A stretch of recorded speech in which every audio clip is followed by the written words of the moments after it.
সুপ্রিয় শিক্ষার্থীবৃন্দ, অগ্নিঝরা মার্চে সবাইকে শুভেচ্ছা রইল।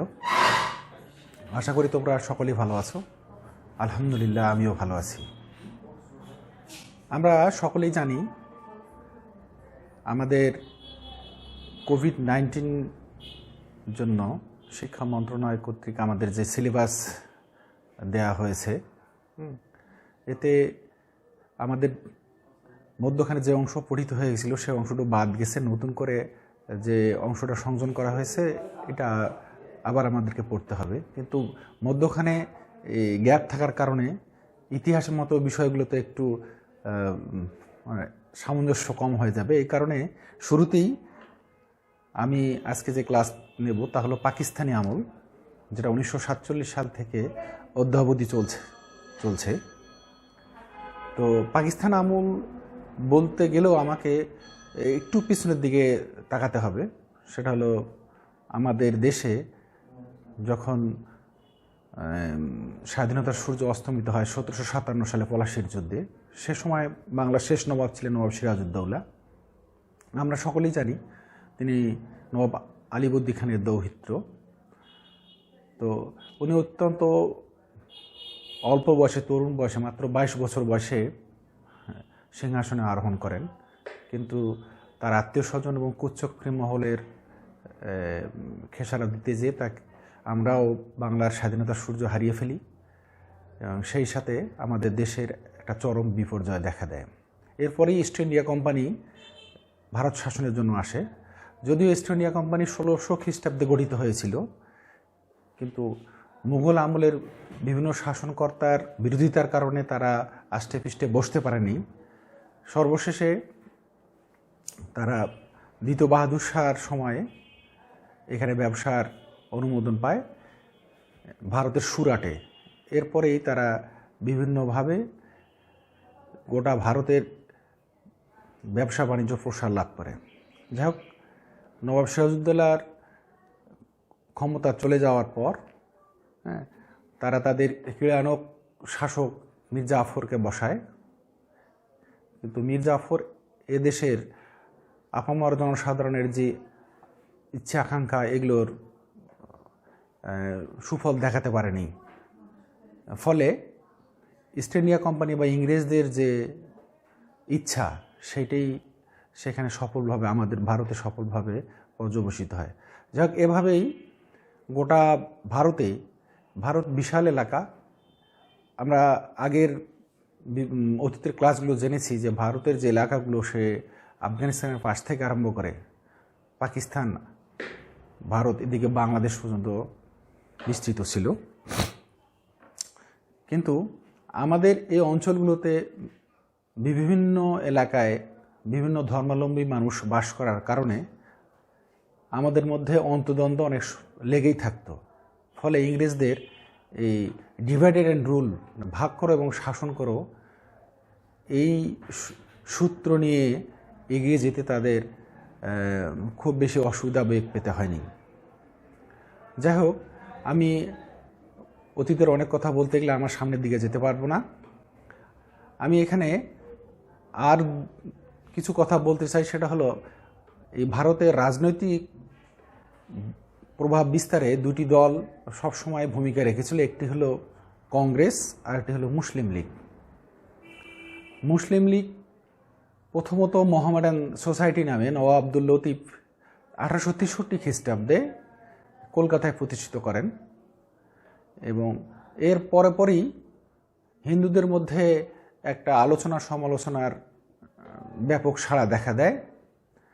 একজন ইংরেজ সিভিলিয়ান অক্টাভিয়ান স্টাইলি, উনি 1885 খ্রিস্টাব্দে জাতীয় কংগ্রেস তৈরি করেন। সেখানে হিন্দু, মুসলমান, বৌদ্ধ, খ্রিস্টান সবাইকে ডাক দেন।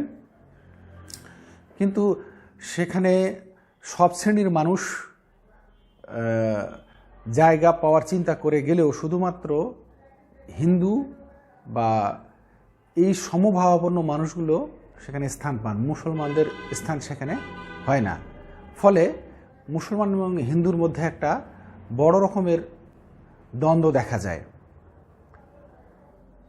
এখানে বলে রাখা ভালো যে মুসলমান এবং হিন্দুদের মধ্যে অল্প সংখ্যক মানুষ চাইছিলেন যে তাদের বিভাজনটা যেন প্রকট রূপে দেখা দেয় এবং ব্রিটিশদের কাছে বা ইংরেজদের কাছে যেই বেশি জায়গা নিতে পারবে তাদের ভবিষ্যৎ প্রজন্ম বেশি এগিয়ে যেতে পারবে।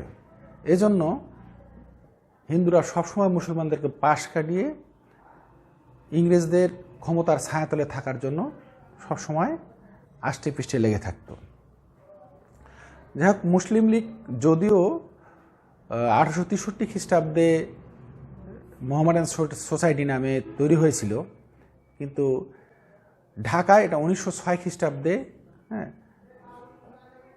হোসেন সোহরাওয়ার্দী সাহেব এটাকে ঘোষণা করেন এখানে। যদিও ঢাকায় এটির জন্ম, কিন্তু এর সুফল পাকিস্তান শাসকরা ভোগ করে এবং ধীরে ধীরে এই মুসলিম লীগের কেন্দ্রীয় কমিটি সহ অন্যান্য কমিটিগুলোতে পূর্ব বাংলার লোকজনকে কম নিয়ে পশ্চিম পাকিস্তানের লোকজনকে তাদের বেশি করে কমিটিতে স্থান দেওয়া হয়। যাক, এভাবেই দিন চলছিল। 1940 সালে লাহোর প্রস্তাবে মুসলিম লীগের প্রভাবশালী নেতা মোহাম্মদ আলী জিন্না, তখন মুসলিম লীগের 27তম অধিবেশন চলছিল, অধিবেশন চলছিল। এই অধিবেশন চলছিল হলো 21 থেকে 23 মার্চ পর্যন্ত। এই সময় তিনি দ্বিজাতি তত্ত্ব নামে একটি তত্ত্ব, টু নেশনস থিওরি, এটি ঘোষণা করেন বা কমিটিতে পাশ করার জন্য প্রস্তাব নিয়ে আসেন। পরের দিন 22 মার্চ পূর্ব বাংলার যে আমার নেতা একে ফজলুল হক, উনি এই প্রস্তাবটি নিয়ে আলোচনার শুরুতেই বলেন যে যেহেতু ভারত একটি বিশাল রাষ্ট্র, তো এখানে ধর্মের ভিত্তিতে রাজ্য গড়া যেতে পারে। উনি ভাষণটি ইংরেজিতে দিচ্ছিলেন, সেখানে তিনি ইন্ডিপেন্ডেন্ট স্টেটসের কথা বলছেন।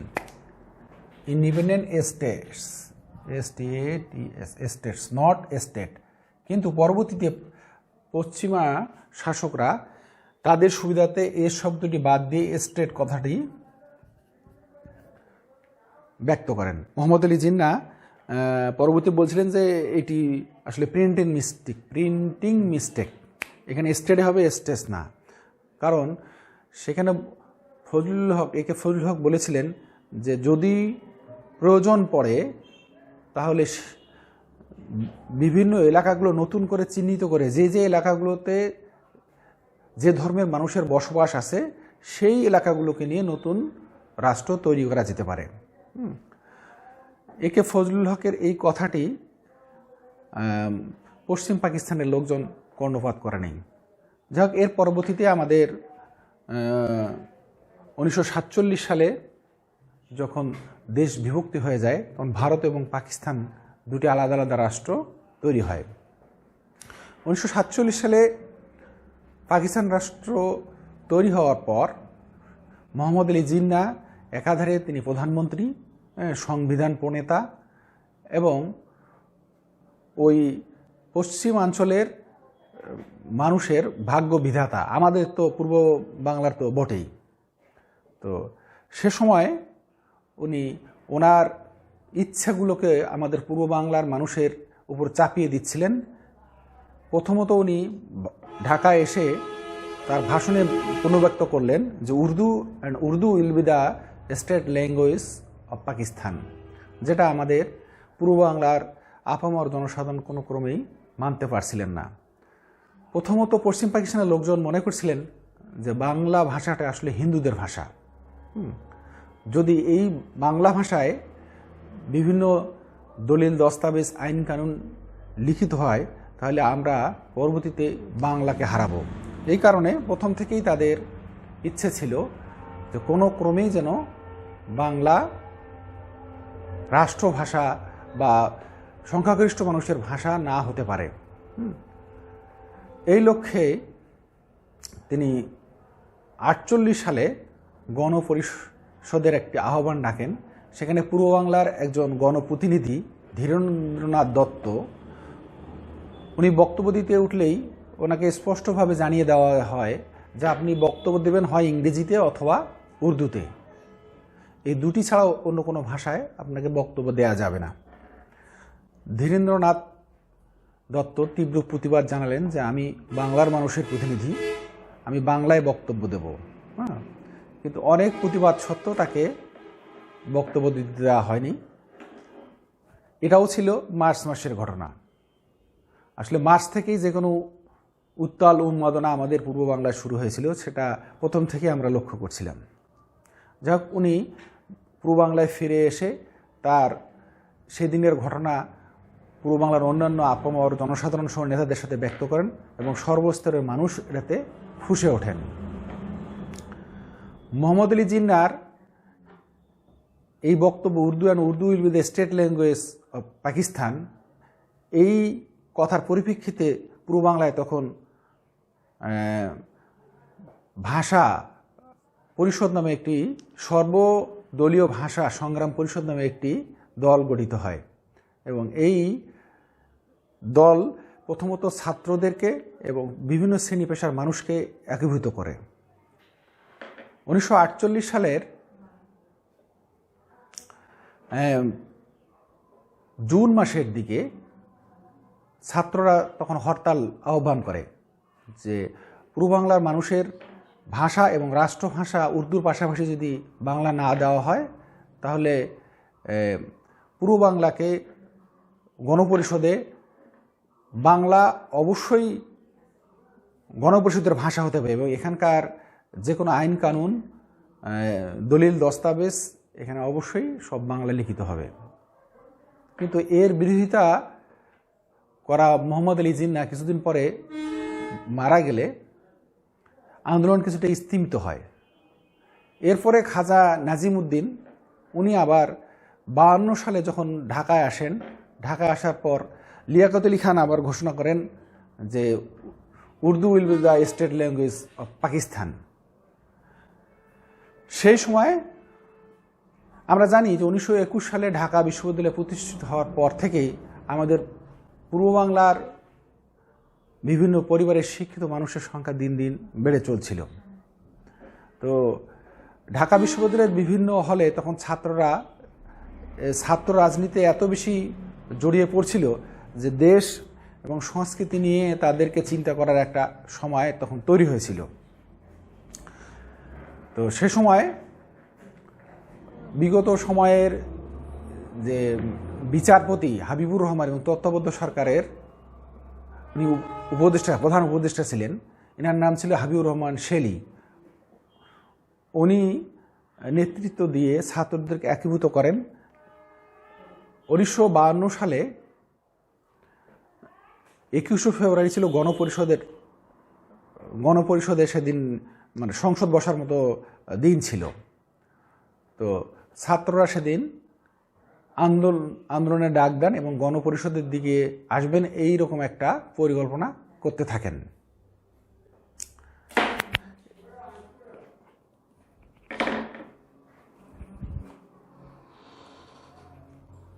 এই খবর পাওয়ার পরেই সে সময়ে শাসক মহল 144 ধারা দিয়ে দেন, 1 মাসের জন্য 144 ধারা দিয়ে দেন।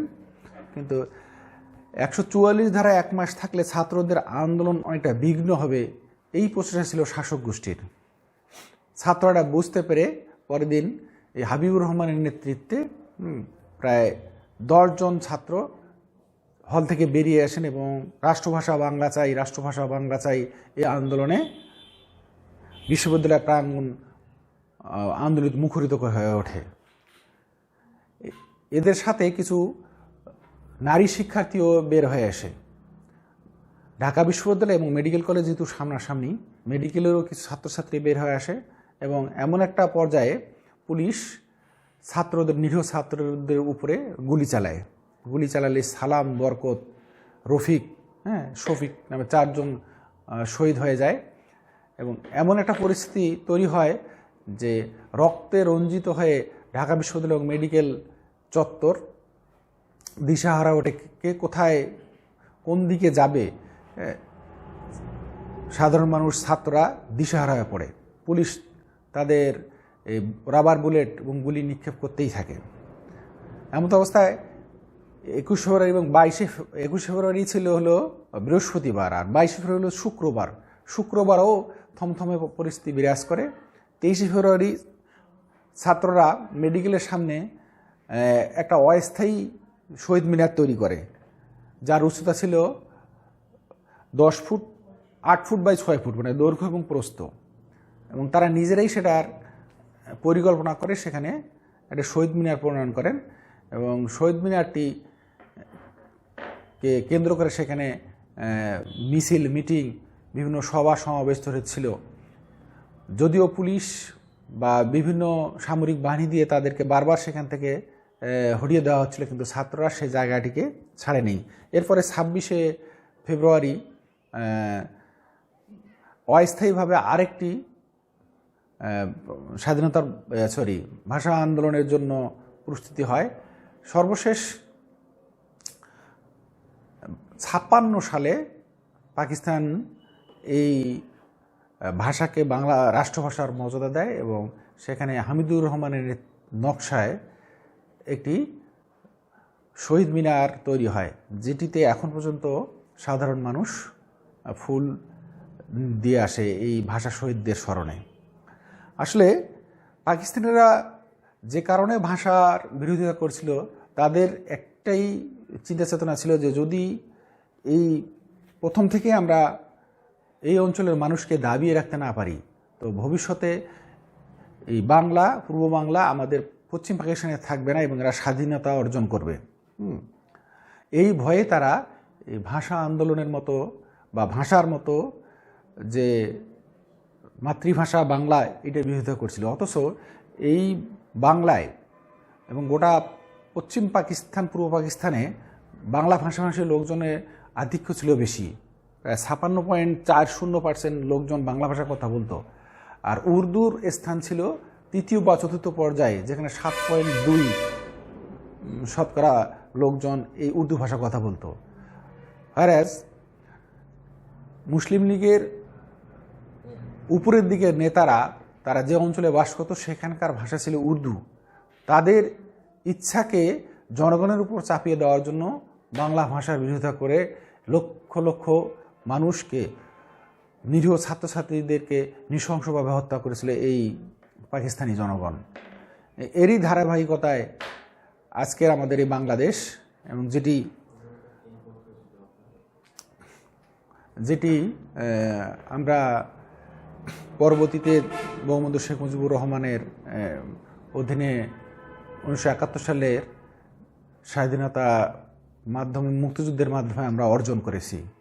তো প্রিয় শিক্ষার্থী বন্ধুরা, আজকে আমরা জানলাম ভাষা আন্দোলন 1952 সালে 21 ফেব্রুয়ারি যেটি সংগঠিত হয়েছিল, এবং সেখানে রফিক, শফিক, সালাম, বরকত নামে অসংখ্য মানুষ জীবন দিয়েছিলেন ভাষার জন্য, যার কারণে আজকে আমরা বাংলা ভাষা কথা বলতে পারছি।